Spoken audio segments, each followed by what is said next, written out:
معزز حاضرین السلام علیکم. ضلعی انتظامیہ اور ماجو کی جانب سے بلتستان بک ریڈر کے نام سے بلتستان کے معروف لکھاریوں کی ادبی تصانیف پر گفتگو کا سلسلہ آج ایک نئے پڑاؤ کے ساتھ اس پروگرام کی میزبانی کی سعادت لے کر میں باقر حاجی آپ سب کی خدمت میں آداب عرض کرتا ہوں.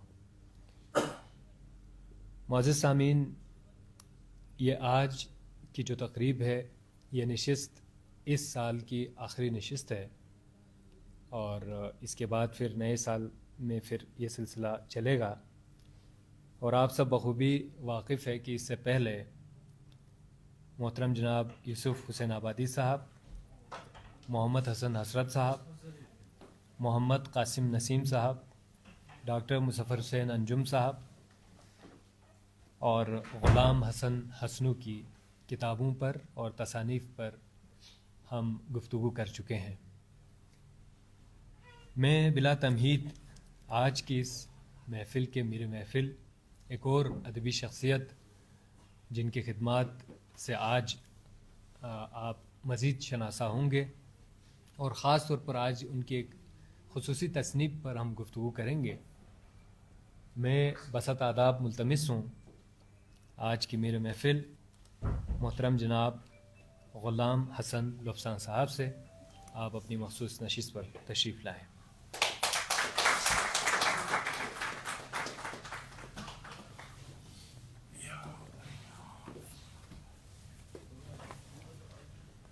معزز سامعین، پروفیسر حشمت کمال الہامی کے اس شعر سے کہ پہاڑی سلسلے چاروں طرف ہیں بیچ میں ہم ہیں، مثال گوہر نایاب ہم پتھر میں رہتے ہیں، اس شعر سے لے کر ہمارے نوجوان شاعر یاسر پاروی کے ان دو اشعار تک کہ نہ ہی اس کا کوئی نعم البدل ہے، جہاں میں اس کا چرچا آج کل ہے، یہاں پر جا بجا مصرے پڑے ہیں، سکردو دست قدرت کی غزل ہے. یہ ایک عمر ہے، اس دوران ایک عرصہ گزرا ہے اور ادب کے اساتذہ یہاں موجود ہیں. انہوں نے عرق ریزی سے بلتستان کی تہذیب و ثقافت، یہاں کی تاریخ اور مختلف حوالوں سے کتابوں کی صورت میں، تصانیف کی صورت میں اس اثاثے کو، اس ورثے کو محفوظ بنانے کے لیے کوششیں کی ہیں. ہم ایک دفعہ پھر اس پروگرام کی وساطت سے ان تمام کا من حیث القوم بلتستان کے عوام کی جانب سے شکریہ ادا کرتے ہیں اور انہیں خراج تحسین پیش کرتے ہیں. خاص طور پر کتب بینی کا جو سلسلہ ہے، جو اب انفارمیشن ٹیکنالوجی کے بعد دنیا بھر میں مسدود ہوتی جا رہی ہے، یہاں پر ایک منفرد پروگرام ترتیب دے کر ضلع انتظامیہ، کمشنر صاحب اور ان کی ٹیم اور ماجو نے ایک نئی روایت قائم کی، جس میں ادبی اساتذہ کی موجودگی اور بلتستان کے نامور جو پیشہ ور حضرات ہیں اور اس کے علاوہ جو ادب دوست شخصیات ہیں، خواتین و حضرات جو اس میں موجود ہیں اور اس کے ساتھ جڑ چکے ہیں، یقیناً اس سے ہم اندازہ لگا سکتے ہیں کہ اس پروگرام کی کتنی ضرورت تھی اور کتنی اس کی اہمیت ہے. آگے بڑھتے ہیں کیونکہ آج ایک دقیق موضوع پر ہم نے گفتگو کرنی ہے اور میں سمجھتا ہوں کہ ادب کے اساتذہ میں جو شخصیات یہاں تشریف فرما ہیں، ان سب میں سب سے کم گو، سب سے خاموش طبع اور میری نظر میں سب سے جو کمپلیکس شخصیت ہے وہ آج یہاں موجود ہیں. کئی حوالوں سے آپ گفتگو کریں گے، آپ کو اندازہ ہوگا. ان سے ملاقات کا شرف رہا ہے. پھر بات فلسفے کی ہے. شاید ادب کے حوالے سے اور فلسفے کے حوالے سے اور جس موضوع پر آج ہم گفتگو کر رہے ہیں اس کا شاید میں نہ حق ادا کر سکوں، اس لیے میں قبل از وقت آپ سے معذرت خواہ ہوں. کیونکہ جس نہج پر یہ گفتگو جا سکتی ہے اور جو شخصیت موجود ہے اس کے سامنے اس سے باتیں اگلوانے کے لیے مجھے آپ سب کی معاونت درکار ہوگی، اور یقیناً آپ بھی سوالات کریں گے تو پروگرام مزید جو ہے پروگرام کی اہمیت بڑھے گی اور یہ مزید فروٹفل ہوگا۔ آگے بڑھتے ہیں۔ ہمارے ساتھ موجود ہیں محترم جناب غلام حسن لبسان صاحب۔ کسی تعارف کے محتاج نہیں بلتستان کے لوگوں کے لیے۔ آپ نے اس سے قبل 5 مختلف رسالے سلسلہ وار لکھ چکے ہیں۔ اس میں میمار گرست پہلا، لوبسانگ دوسرا، لوسر تیسرا، کسر چوتھا، یولن پانچواں آپ کی تصانیف میں سے ہیں، اور اس کے علاوہ بلتی انگلش گرامر آپ نے لکھا، اور اس کے بعد جس کتاب کو آج ہم لے کر بیٹھے ہیں بون فلسفہ اور اس کی تاریخ کے حوالے سے آج ہم گفتگو کریں گے۔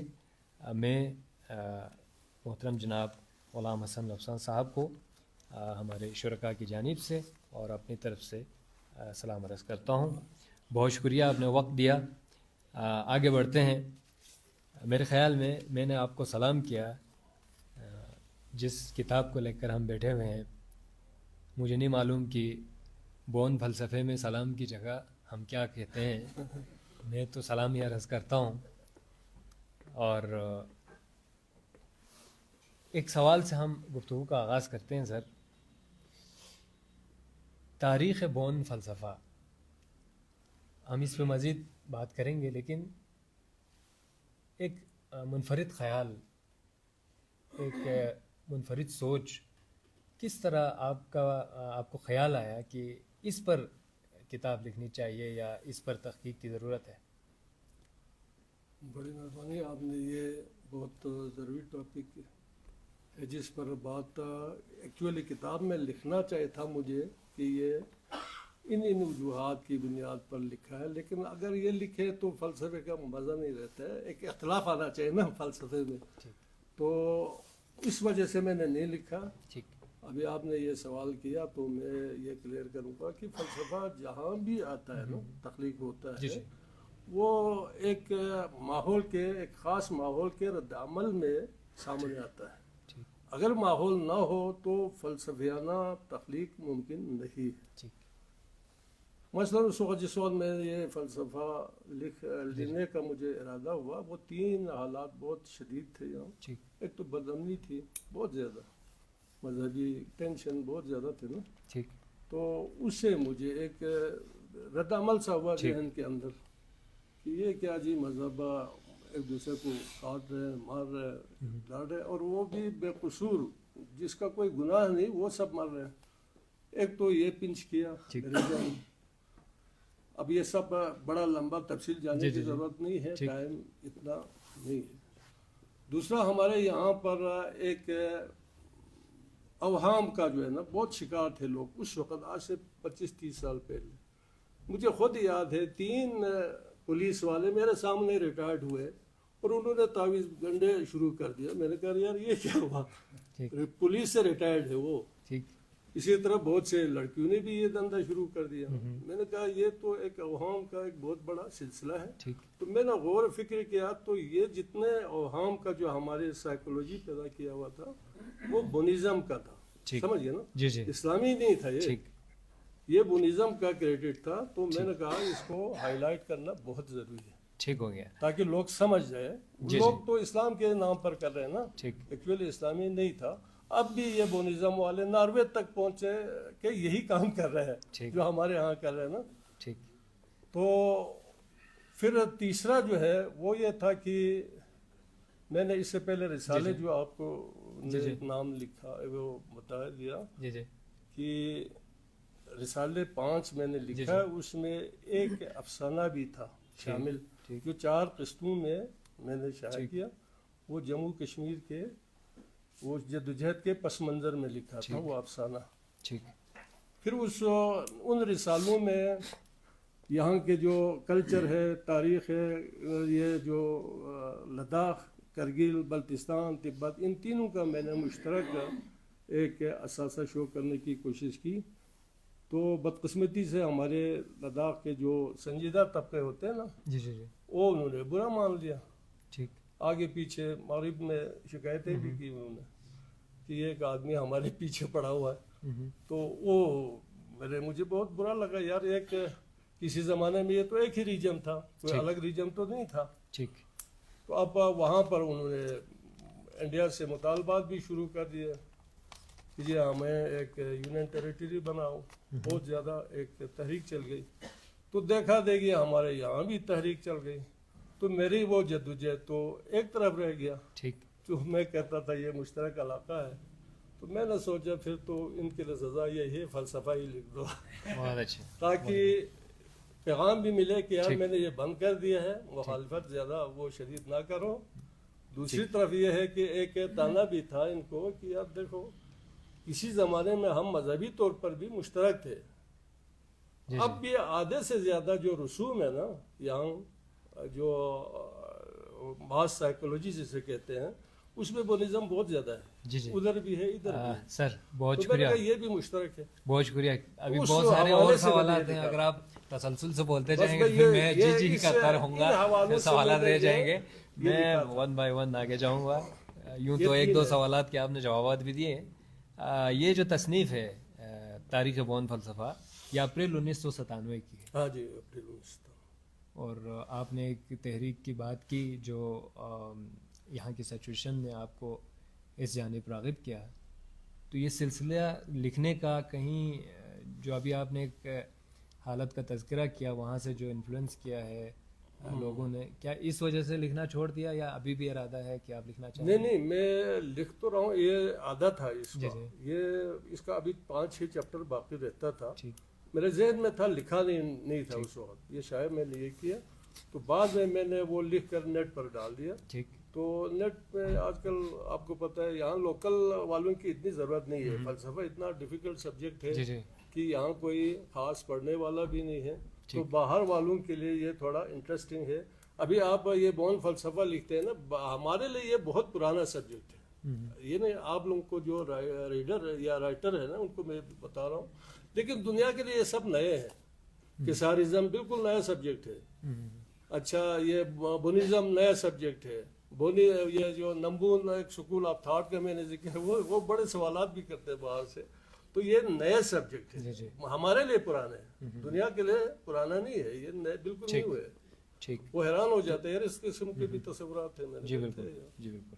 تو میں پھر یہی پوچھنا چاہ رہا تھا، کیونکہ جس طرح کے حالات بدامنی کا اور جو یہاں پر جو فضا جس طرح کی تھی اس کا آپ نے تذکرہ کیا، تو میرا ایک سوال اسی حوالے سے بھی تھا کہ اس پر لکھنے کے بعد، کیونکہ مذہبیت یا جو انتہا پسندی جہاں بڑھ جاتی ہے، مذہبی جنون جہاں بڑھ جاتا ہے، وہاں پر پھر نیا ایک فلسفہ انٹروڈیوس کرتے ہیں تو آپ کو مزاحمت کا بھی سامنا کرنا پڑتا ہے. تو میرا ایک سوال اس حوالے سے بھی تھا. آدھا تو آپ نے اس کا جواب اس طرح دے دیا کہ بیرون پاکستان جو ٹیریٹریز ہیں ہمارے وہاں سے وہ آیا، لیکن یہاں سے کوئی ایسی بات یا کوئی واقعہ یہاں سے دیکھو نا. اب ہمارے جی بی میں تو یہ نیا سبجیکٹ تھا. خیر تو سبجیکٹ تو ابھی یوسف صاحب نے تاریخ بلتستان لکھا، وہ بھی نیا سبجیکٹ ہے کیونکہ پرانے کسی نے نہیں لکھا ہے. حضرت صاحب نے تہذیب ثقافت لکھا، وہ بھی نیا ہے. لیکن یہ بھی ایک نیا سبجیکٹ ہے نا کہ فلسفے پر جی بی میں کسی نے نہیں لکھا تھا. تو فلسفے پر جب میں نے یہ پہلی مرتبہ لکھا تو 3 قسم کے سوالات مجھ سے کرنے لگے. بہت سے اب مطالعے کی کمی ہے نا ہمارے یہاں، فلسفہ کسی نے پڑھا نہیں ہے. تو زیادہ تر ایک سوال یہ کرتا تھا کہ آپ کو سرکار سے کیا انعام ملا. میں نے کہا یار فلسفے میں آج تک کسی فلسفی کو افلاطون سے لے کر اب تک کسی کو کوئی انعام نہیں ملا. سزا ملتا رہا ہے لیکن انعام نہیں ملتا ہے. وہ اس لیے کہ وہ اسٹیبلشمنٹ کے خلاف یا جو اسٹیٹس کو کے خلاف ایک بغاوت ہوتی ہے یا ایک تنقید ہوتی ہے. سر ابھی کوشچنز ہیں میرے پاس، فلسفے کے حوالے سے بھی ہیں، کیسارزم پہ بھی بات کریں گے، لیکن اس سے قبل اچھا ایک اور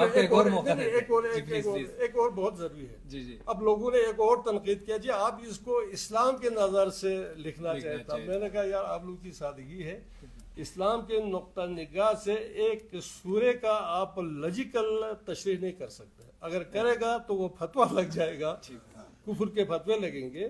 تو لاجیکلی آپ نے مذہب کو چھیڑنا نہیں ہے.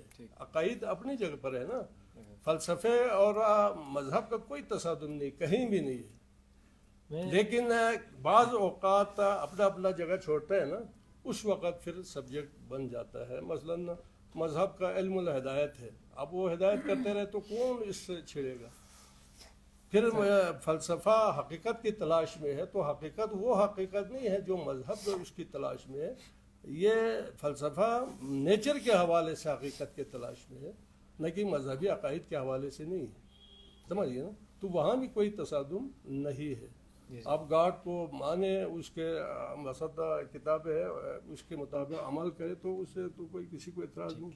یہاں جو فلسفہ جس حقیقت کے متلاشی ہے وہ ہے نیچر کے حوالے سے, قدرت کے حوالے سے. سر اس کی طرف ہم آتے ہیں. میں نے آپ کو پہلے کہا محترم حاضرین کہ کمپلیکس شخصیت ہے, تو وہ اسی حوالے سے کہہ رہا تھا. یا تو میرے سوالات ان کے سامنے ہیں, یہ دیکھ دیکھ کے آگے بڑھ رہے ہیں. جی جی, لیکن آج تو بولنے کا دن ہے نا, لیکن جو ماحول ہے ماحول میں وہ کم بولتے ہیں. آج تو بولنے کے لیے ہی لایا ہے, تو آج بولنا بنتا ہے. لیکن میرے ہر سوال کا سیکوینس کے حساب سے ہی ایڈوانس میں جواب بنتا جا رہا ہے, تو میں تھوڑا سا اس حوالے سے اس میں ہوں. لیکن میں آپ کو قبل اس کے کہ آپ کے کنٹینٹ پہ ہم بات کریں اور کچھ سوالات کریں, اور یقیناً نقد و نظر دونوں حوالے سے بات ہوگی.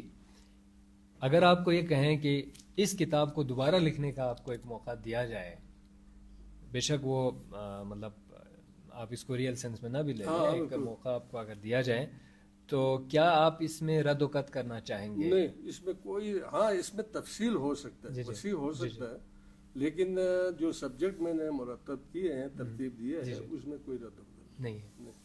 ٹھیک ہے, پھر میں آپ سے اور سوالات کر سکتا ہوں؟ ہاں کریں جی آپ. جی جی.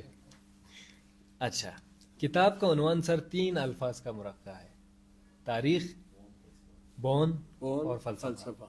یہ 3 ہے. یہ 3 بہت اہم الفاظ ہیں.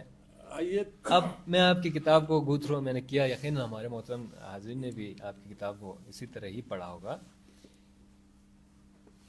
ایک جو تاریخ کو اگر ہم دیکھتے ہیں, تو آپ اپنی کتاب کے اندر کہیں یہ تاریخ ڈیفائن کرنے میں کامیاب نہیں ہو سکا کہ یہ بون فلسفہ کہاں سے شروع ہوا تھا.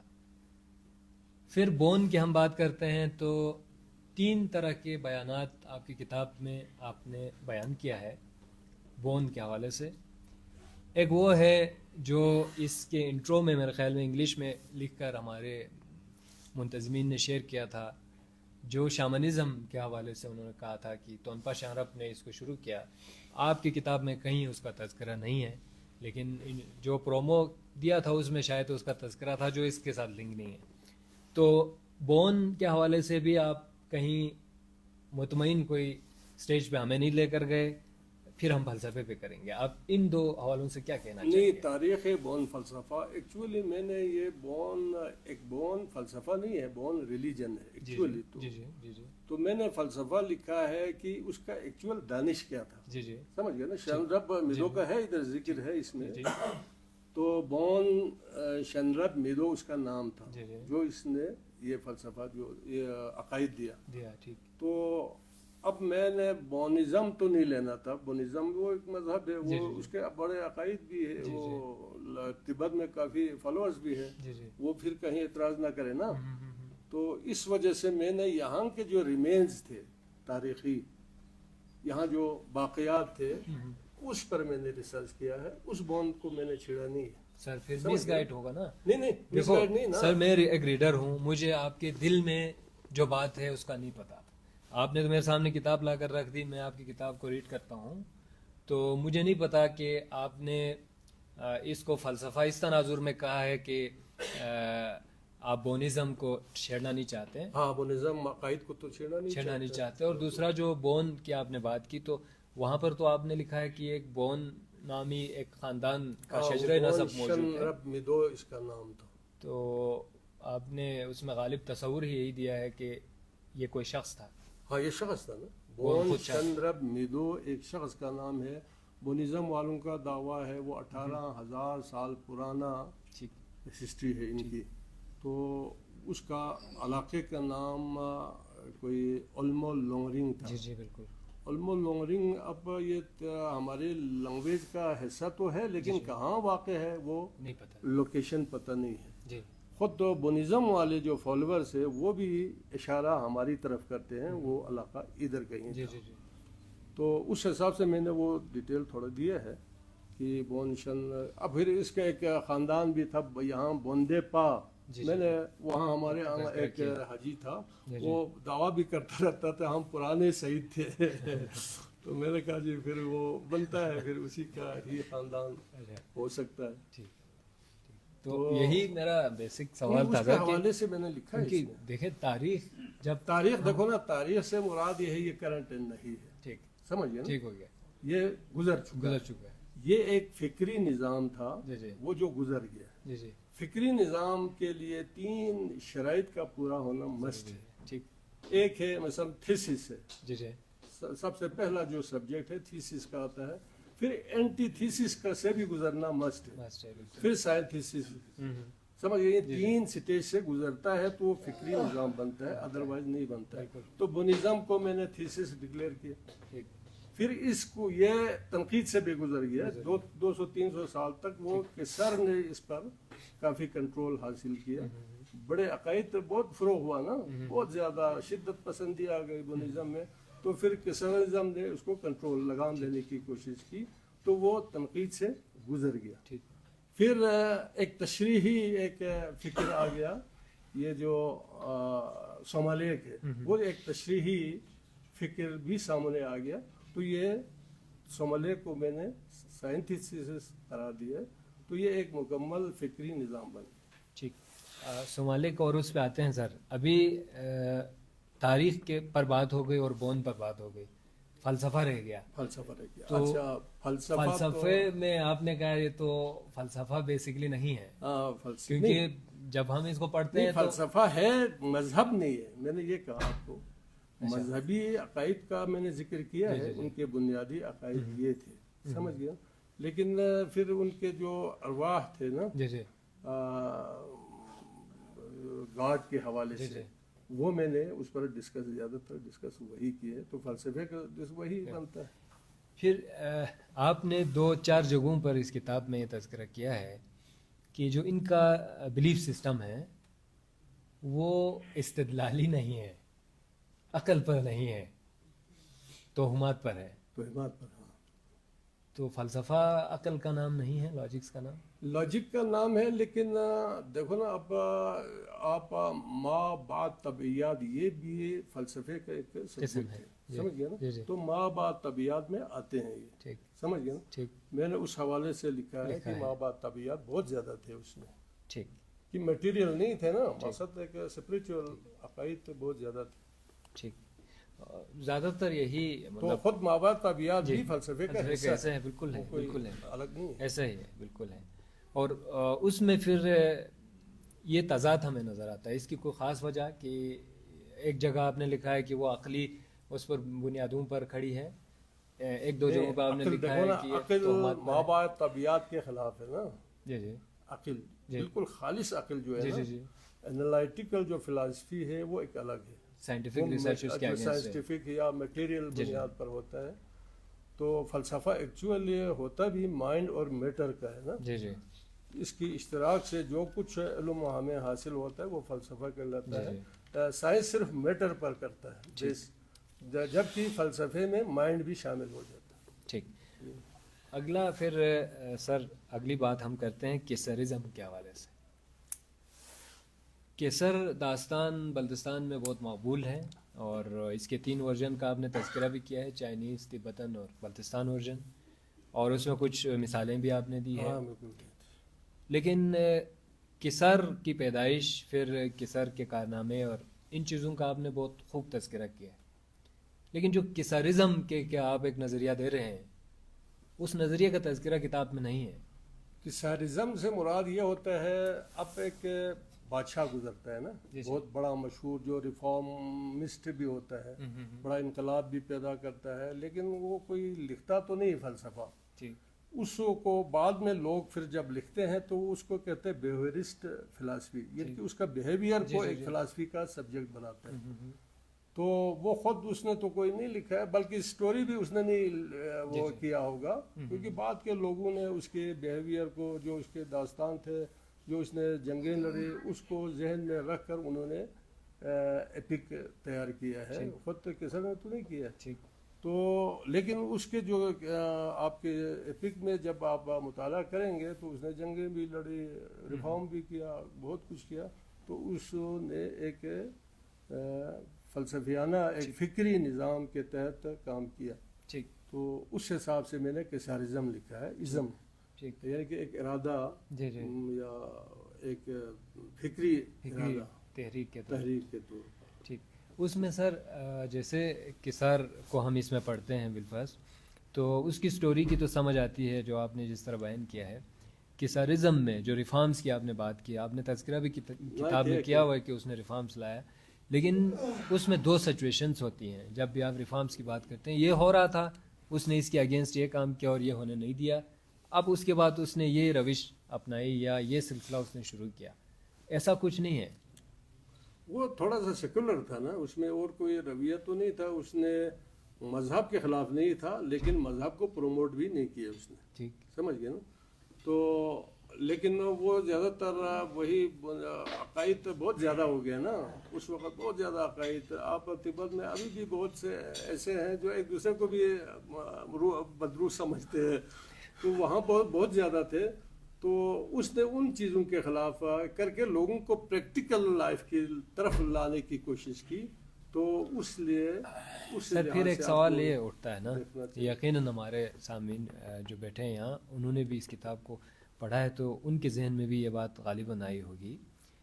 اگر ایسا ہے تو پھر خود کسار ایک مافوق الفطرت ایک کیریکٹر کے طور پہ کیوں وہ نہیں تھا، لیکن بعد کے لوگوں نے بنایا نا اس کو مافوق الفطرت. ابھی آپ بہت سے کریکٹر ہمارے سامنے ہیں، ہماری ہسٹری میں بھی وہ مافوق ہمارے بھٹو کو بھی بہت سے لوگ کہتے تھے وہ مرا نہیں ہے. تو لوگوں کی انٹرپریٹیشن ہے، باقی خود اس کا دعویٰ نہیں تھا. ٹھیک. اب اس کے تشریح میں جب بدھزم تباہ کو تھوڑا سا اس نے چھیڑ چھاڑ کیا تو بدھزم کے عقائد کو خطرات لاحق ہوئے نا. تو بعد میں ایک نمبون نامی ایک فرقہ پیدا ہوا، آسمانی بون. اس نے پھر یہ تشریح کیا کہ یہ دیوتا ایک آسمانی دیوتا ہے، اس کا یہ بیٹا تھا، تاکہ وہ اپنے عقائد کو بچانا چاہتے تھے. سمجھ گئے نا. اگر وہ دیوتا نہیں تھا، وہ کوئی اور تھا، تو وہ تو پھر ہمارے عقائد تو برباد ہو گئے اس کے ہاتھوں. اس لیے انہوں نے کہا جی اس کو بچاؤ، بہتر ہے اس کو ہی دیوتا بناؤ. تو خود گوتم بدھ کا بھی یہی حال ہوا. گوتم بدھ نے ایکچولی بت پرستی کی مخالفت کی تھی، لیکن اس کے مرنے کے بعد ان کے دانشور بہت ہی آگے تھے، انہوں نے کہا جی اسی کو ہی گوتم بدھ بناؤ. ٹھیک. تو سر کسر داستان میں اگر یہی جو ایگزیجریشنز ہیں اس کو اگر ہم نکال لیں بالفرض تو کیا بچتا ہے؟ کس میں؟ کسر داستان میں کسر کو نکالیں، مافوق الفطرت چیزوں کو ہاں نکال دیں. وہ آپ ایک دلچسپی کا باعث ہے. تھوڑا سا مافوق الفطرت آپ کہہ سکتے ہیں اس دور میں اس کا جو رول تھا وہ عام لوگوں کی سمجھ سے بالا تھا. جب آپ کے سمجھ سے بالا ہو جائے تو وہ مافوق الفطرت بن گئے نا. تو وہ ایک عام دلچسپی کا ہے، لیکن ایکچولی وہ ایک بادشاہ تھا. دیکھو نا اس کا ایک فیملی کا نام بھی موجود ہے، اس کا خاندان تھا، اس کا ایک ریاست کا نام بھی ہے. تو وہ سب موجود ہے. ابھی ایک گانا ہے پاغال دیر گیلپولے، یہ سنکیا میں ایک بادشاہ تھا پاغال دیر گیلپو. تو وہاں سے اس نے ارد گرد کے ریاستوں میں ایک وفد بھیجا کہ وہاں کے احوال ہمیں دیکھو. تو وہ ایک گانے کی شکل میں بیان کرتا ہے. اس میں آپ پتہ چل جاتا ہے کہ جو کسر کے جو داستان میں جو گیت ہے نا وہ سب اس میں کوئی وہ نہیں ہے، مافوق الفطرت کچھ بھی نہیں ہے، وہ بالکل صحیح ہے. سمجھ گئے نا میٹیریل. باقی باتوں میں دلچسپی پیدا کرنے کے لیے یا کچھ نہ کچھ وہ کرنے کے لیے تو کیا ہے. اس کی پیدائش کے حوالے سے بھی دو چار مختلف باتیں توضیحات شامل ہیں. اس میں سے ایک اس کی پیدائش کے حوالے سے بھی انہونی بات کی گئی ہے. وہ دیکھو نا، میں نے آپ کو پتا نا، میں نے کسر کا ایک چیپٹر کو چھیڑا ہے، ٹھیک باقی چیپٹر سے میرا واسطہ ہی نہیں. ٹھیک. چونکہ میرا ازم سے واسطہ تھا تو میں نے پہلا چیپٹر سسٹم جی جی اس میں وہ کس طرح اپنے آپ کو بادشاہ بننے کے لیے کوشش جدوجہد کیا، وہ چیپٹر میں نے شامل کیا. باقی چیپٹر سے میرا کوئی تعلق نہیں. ٹھیک ہو گیا. میرا سبجیکٹ یہی تھا. ٹھیک. لیکن آپ نے بیہیویئر کے حوالے سے جب آپ نے کیسرزم کا پورا ایک کانسیپٹ دیا تو کیسرزم پہ جیسے آپ نے بیہیویئر کی بات کی، وہ ایک بادشاہ ہے اپنے حساب سے، وہ آیا اور گیا، لیکن اس کے بیہیویئر سے ہم چیزیں اخذ کرتے ہیں اور ایک نتیجہ نکالتے ہیں کہ وہ یہ چاہتے تھے یا اس مزاج کا آدمی تھا. وہ تو میں نے ذکر کیا ہے اس میں کتاب میں. ایک تو وہ قوم پرست تھا، یا وہ ارد گرد کے جو ریاستیں ہیں نا ان سے وہ کچھ علاقے ان سے چھینے گئے تھے نا، وہ واپس لانا چاہتا تھا. تو اس طرح کے جدوجہد کافی. آپ نے کہا وہ ایک پرامن ریاست چاہتے تھے. ہاں، لیکن اس نے 30 سے زائد سلطنت پر قبضہ کیسے کیا؟ اس کے وہ ہے جی 30 ممالک اس نے فتح کیے، لیکن وہ اس وقت پرنسلی اسٹیٹ تھے، بڑے بڑے ممالک نہیں تھے. چین، روس، چیزیں گنجا، سگردو یا اس طرح کے چھوٹے ریاستیں تھیں. تو 30 چھوٹے ریاستوں کو اس نے فتح کیا، جس میں سے 12 باج گزار تھے، 18 وہ آزاد خود مختار تھے. تو ایک ریاست اس نے قائم کیا، لینگیول اس کا نام تھا اس ریاست کا. تو یہ پورا ہسٹری ہے اس کا. لیکن اب آپ اس کو ہسٹری کو الگ کرنا ہے تو یہ چیزیں نکالنا پڑے گا نا، مافوق الفطرت کو. یہ تو سٹوری ہے، ہسٹری نہیں ہے، یہ سٹوری ہے. تو کوئی بھی محقق یہ کام کر سکتا ہے کہ وہ ان چیزوں کو چھوڑتے ہوئے آگے بڑھے. ٹھیک. لیکن شروع میں نہیں ہوا. اب یہ ممکن شاید نہ ہو. ابھی کاظمی صاحب نے بھی جو کتاب لکھا ہے کسار پر، وہ بھی بہت ہی قیمتی ہے، اچھے معلومات ملتے ہیں. یعنی اس وقت اب آپ نے کسر کو ازم کر کے کیا کرنا ہے؟ تعلیم تو دینا نہیں ہے، لوگوں کو ایک مطالعے کے لیے پیش کرنا ہے کہ یہ بھی ہوا ہے ہمارے ہسٹری میں،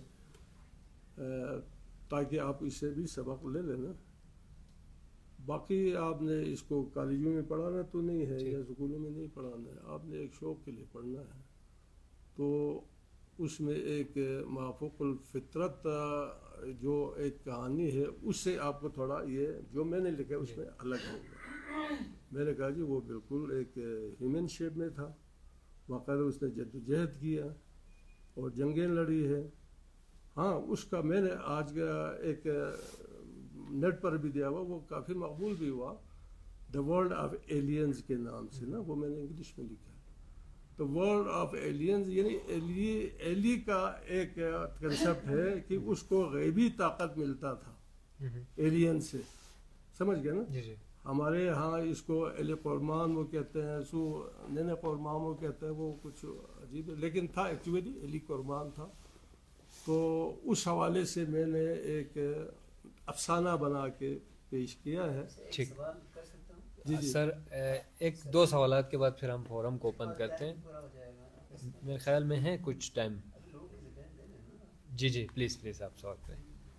اچھا لوسا صاحب، آپ نے جو تاریخ بون فلسفہ لکھا ہے وہ پاکستان میں بون کے واقعات، اس کے آثار کے حوالے سے، تو اس وقت ہمارے سامعین کو جو یہ فرمائیے کہ جی اس وقت بون کی کیا کیا آثار یہاں پہ موجود ہیں؟ یہاں پر دیکھو جی، ایک تو آپ کا جو اسپریچول جو ان کی عقائد ہے اس میں لا، لو، لمو، یہ 3 کنسیپٹ جو ہے نا ان کے بنیادی عقائد میں شامل تھے. لا سے مراد وہ گاڈ لیتے تھے، لو سے وہ شیطان مراد لیتے تھے، ڈیولز، اور لمو سے وہ ایک خوبصورت دیوی کے روپ میں وہ پیش کرتے ہیں. تو یہ تینوں تو ہمارے ہاں ہر گاؤں میں اب بھی ہے، موجود ہے. دوسرا یہ ہے کہ آپ یہاں کے جو بت کا جو ہے نا، کیا کہتے ہیں، یہ جو راک، یہ خود بھی بونزم اور بدھزم کا ایک اشتراک ہے، خالص بدھزم نہیں ہے اس میں. اب اوپر ایک لائٹ سا سورج کے ایک شعاعیں سے لگا ہوا ہے نا، تو وہ شنگلا اتکر کہتے ہیں. یہ ان کی گاڈ کا جو لائٹ ہے مقصد وزڈم سے، گاڈ وزڈم سے جو لائٹ آتا ہے وہ بدھزم کا تھا، بدھزم کا نہیں ہے. تو وہ ادھر ہے. تو اس کا مطلب ہے یہ بنا ہی اس دور میں ہے جب یہ دونوں مکس ہو چکا تھا. بودھزم ختم ہو رہا تھا، بدھزم آیا تھا، تو اس دور میں یہ تخلیق ہوا ہے، لگتا ہی ہے. تو اس کے علاوہ بہت سے رسوم بھی بہت موجود ہے. اب کیا جاتا ہے جو ہم شی سے نا جو موت کے بعد جو ہم سر دھوتے ہیں نا وہ بھی بودھزم کا ہے. جو ہم پھپھوٹ نکالتے ہیں وہ بھی بودھزم کے ہے. جو ہم برہسپتیسکیتو لے جاتے ہیں وہ بھی بودھزم کے ہے. جو ہم تبارک کے طور پر گوشت بہت کھاتے ہیں وہ بھی بودھزم، وہ آپ بھی کھاتے ہیں. یہ سب بودھزم ہے. ہاں پھر اسلام نے بھی ایک اصول دیا ہوا ہے نا، آپ اس کو بھی دیکھ لو نا. اسلام نے سب کلچر کو ختم کرنے کا کہیں اجازت نہیں دیا. جو ہاں کلچر کے اندر جو غیر اسلامی چیزیں ہیں اس کو نکالو، باقی کلچر سے کوئی دشمنی نہیں ہے. مثلا کہیں شراب کا وارہ تھا تو وہ ختم ہو گیا. ابھی میبھنگ میں پہلے کہتا تھا شراب براب بھی ہوتا تھا، وہ ختم ہو گیا. بارے میں آپ کے معلومات کے لیے میں عرض کر لوں لوسن کے بارے میں. یہ ایک تاریخی شخصیت ہیں غلام حسن لوسن.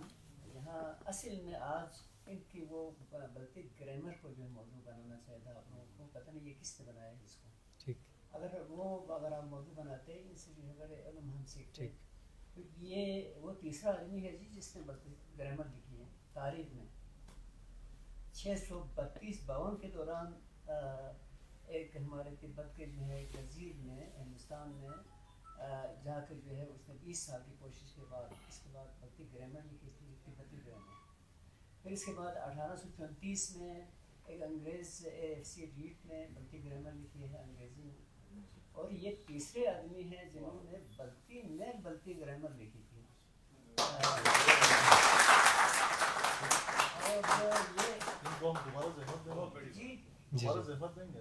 نہیں یہ ابھی ہاں نہیں ابھی پہلے آتے نا یہ زیادہ دلچسپ بن جاتی. چلو تو پھر یہ تیسرے آدمی ہیں جی جنہوں نے بلتی گرامر لکھی ہے. اور پھر ان کی بلتی گرامر کو برن یونیورسٹی سوئٹزرلینڈ میں انگریزی میں اس کو وہ کیا ہے، ٹرانسلیشن کیا ہے. جی جی ان کی یہ کتاب جو ہے عالمی شہرت کی کتاب بن گئی ہے، یہ جو گرامر کی کتاب. اب رہا یہ بون فلسفہ، اور ریئلی یہ یعنی دیکھیں یہ اس کو ریپلیس کیا تھا بدھزم نے. بدھزم میں جو ہے یہ وہ کیا گوتم بدھ جو ہے وہ پیدا ہوا ہے 666 میں، 566 قبل مسیح میں. تو اس سے پہلے یہ کافی صدیاں جو ہے بون مت جو ہے وہ چلتا رہا ہے. پھر اس کے بعد جب بون مت آیا اور بدھزم آیا تو اس کے درمیان میں یعنی اس طرح سے مناقشت جو ہے وہ جاری رہی کہ جی اسی کے نتیجے میں تبت کے ٹکڑے ہوئے تھے یہ 842 میں. اس میں پہلا چیپٹر میں نے یہی سلطنت کے جو ہے ٹکڑے ہو گئے. تو بون مت اور بدھزم کے جو ہے وہ ان کے فالوورز کے جھگڑے کے نتیجے میں اور پھر طوائف الملوکی ہو گئی. تو 3 صدیاں جو ہیں یہ پورا خطہ جو ہے وہ چھوٹے چھوٹے راجواڑوں میں تقسیم رہا ہے. تو پلیز اور کسی کا سر سوال؟ تھینک یو ویری مچ سر، بہت شکریہ. جی پلیز. یوسف صاحب نے ایک سوال کلیئر کر دے کہ گوتم بدھ سے پہلے کا پیریڈ ہے بون کا. ہاں جی جی آپ کا ایک خوبصورت ایک پہلو آپ کے سے نکلا تھا اوہم پرستی. جی جی ڈاکٹر غلام جنید برک تو اوہم پرستی میں جو تعریف وغیرہ دیتے ہیں اس کی تو حمایت کرتا ہے. تو آپ نے اس کتاب میں کیا مخالفت میں لکھی ہے؟ اس میں نے اب آ کے مخالفت اس لیے کیا ہے کہ اب علم کا دور ہے نا. اب اس نالج کے دور میں آپ عجیب ایکٹیویٹیز میں لگے رہیں، ڈاکٹر سے رجوع نہ کریں تو پھر اب افسوس تو ہوتا ہے. پرانے دور میں تو صحیح تھا اس لیے کہ اور کوئی چارہ نہیں تھا نا اس کے علاوہ. تو اب وہ فیسلٹیز ملنا شروع ہوا ہے تو اب آپ کو علم کی طرف رجوع کرنا پڑے گا، زیادہ بہتر یہی ہے. جی سر. جی سر. جی جہاں تک یہ تخلیق تصنیف کا تعلق ہے، اس میں یقینی بات ہے جو مرحلے کی ایج آتی ہے مشاہدے میں اضافہ ہوتا ہے، مشاہدے میں تو ان میں نکھار اور زیادہ پھیلاؤ ہو جاتا ہے. آپ نے ایک عرصے تک بہت تندہی سے کام کیا، رسالے بھی آپ کے آئے، کتابیں بھی تواتر سے آئیں،